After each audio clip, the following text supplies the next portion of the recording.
ॲपवर आधारित ओला उबेरसारख्या टॅक्सी सेवेच्या मनमानी भाडेवाढीला सरकारनं ब्रेक लावण्याचा निर्णय घेतलाय। सण उत्सवाच्या काळात 1.5 पट भाडे वाढत शक्य असल्याचं सरकारनं स्पष्ट केलं।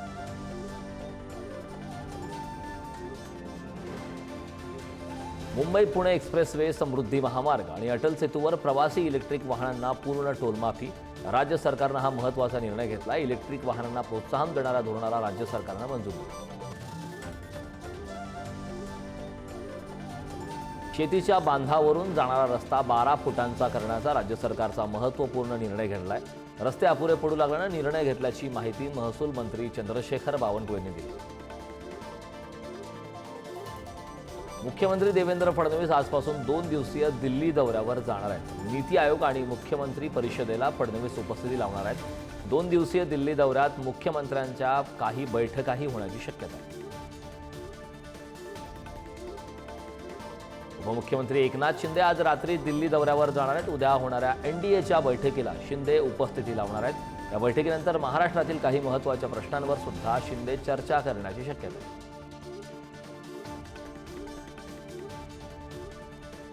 उपमुख्यमंत्री अजित पवार यांनी वैष्णवीच्या कुटुंबियांची भेट घेतली। या भेटीनंतर वैष्णवीचं प्रकरण फास्ट ट्रॅक कोर्टात चालवणार अशी माहिती अजित पवार यांनी दिली। तर याबाबत मुख्यमंत्र्यांशी चर्चा करणार असल्याचे त्यांनी म्हटले। हगवणे पिता पुत्राची 28 मे पर्यंत कोठडीमध्ये रवानगी करण्यात आली। हगवणे कुटुंबावर मकोका अंतर्गत कारवाई करावी अशी मागणी वैष्णवीचे वडील अनिल कसपटे यांनी सरकारकडे केली। तर नियमात बसल्यास मकोका कायद्यानुसार कारवाई करू अशी माहिती मुख्यमंत्री देवेंद्र फडणवीस यांनी दिली। महिला आयोगाने वेळीच दखल घेतली असती तर वैष्णवी जिवंत असती, हगवणेंची मोठी सून मयुरी जगतापने या संदर्भात प्रतिक्रिया दिली। हगवणे कुटुंबियांविरोधातील महिला आयोगात तक्रार केली, मात्र महिला आयोगानं दुर्लक्ष केलं, तर पोलिसांनीही कुठली कारवाई केली नसल्याची खंत मयुरीने यावेळी व्यक्त केली। वैष्णवीच्या नातेवाईकांना बंदूक दाखवून धमकावणाऱ्या निलेश चव्हाणला आज अटक होण्याची शक्यता आहे। वैष्णवीच्या बाळाला ताब्यात घेण्यासाठी गेले असताना निलेश चव्हाणनं कसपटे कुटुंबियांना जीवे मारण्याची धमकी दिली। वैष्णवीच्या आईवडिलांच्या तक्रारीनंतर निलेश चव्हाण फरार। वैष्णवीचा सासरा राजेंद्र हगवणे आणि दीर सुशील हगवणेनं फरार होण्यासाठी वापरलेली थार गाडी पोलिसांनी जप्त केली। तसेच वैष्णवीच्या पती शशांक हगवणेंनी वापरलेली इंडेवर आणि बलेनो गाडीही पिंपरी चिंचवड पोलिसांनी जप्त केली। पुण्यात हुंडा मुक्तीसाठी मराठा समाजानं पुढाकार घेतलाय। मराठा आणि बहुजन शेतकरी समाजातील विशेषतः पुणे पट्ट्यातील काही भागात बडेजावी विवाह सोहळ्याचं अनुकरण, उदात्तीकरण, राजकीयकरण हा थांबवण्यासाठी आता मराठा समाजानं पुढाकार घेतला। 6 जूनचा शिवराज्याभिषेक सोहळा कायमस्वरूपी बरखास्त करा असं वादग्रस्त वक्तव्य संभाजी भिडेंनी केले। रायगडवरील वाघ्या कुत्र्याचा पुतळा हटवण्याचे त्यांनी विरोध केला। मंत्री छगन भुजबळ यांनी अन्न व नागरी पुरवठा विभागाची जबाबदारी स्वीकारली।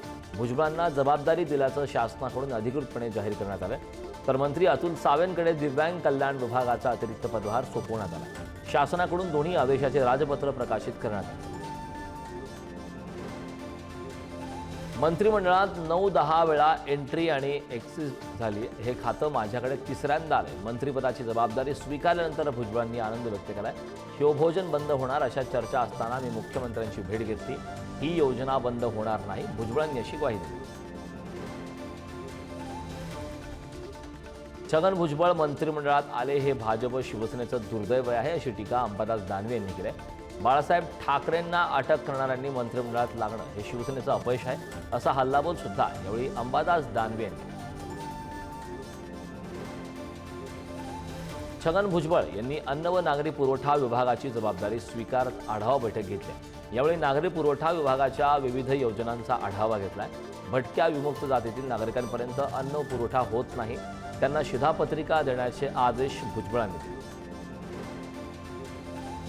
अलमट्टी धरणाची उंची वाढू देणार नाही असं आश्वासन मुख्यमंत्री देवेंद्र फडणवीस यांनी दिले। आवश्यकता भासली तर सुप्रीम कोर्टात लढाई लढू, इचलकरंजीच्या मेळाव्यात फडणवीस यांनी ही ग्वाही दिली। कर्नाटक सरकार सोबत धरणाच्या उंचीबाबत चर्चा सुरू असल्याचं फडणवीस म्हणाले।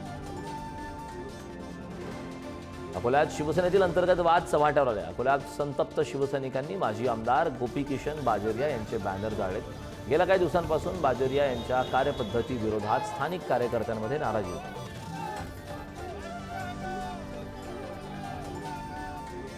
आगामी मालेगाव व धुळे महापालिका निवडणुकीच्या पार्श्वभूमीवर शिवसेना उद्धव बाळासाहेब ठाकरे पक्षाने कंबर कसली असून मालेगावात उपनेते डॉक्टर अद्वै हिरे पाटील यांनी शिवसेना भवनात शिवसंपर्क अभियान अंतर्गत कार्यकर्त्यांशी संवाद साधलाय।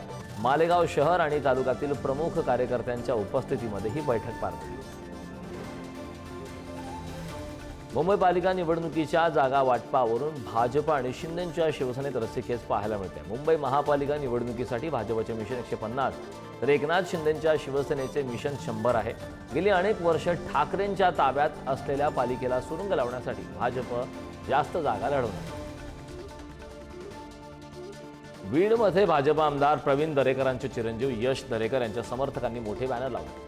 केसरी बैलगाडा शर्यतीनिमित्त हे बॅनर लावण्यात आले। बॅनरवर फडणवीस, प्रसाद लाड, चित्रा वाघ यांचे फोटो आहेत, मात्र पंकजा मुंडेंचा फोटो नाही, त्यामुळे जिल्ह्यात बॅनरची चर्चा आहे।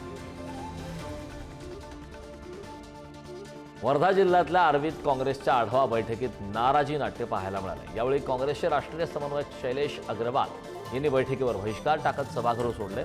तसेच धर्मनिरपेक्ष काँग्रेसमध्ये जातीयवाद वाढल्याचा आरोप अग्रवाल यांनी केला।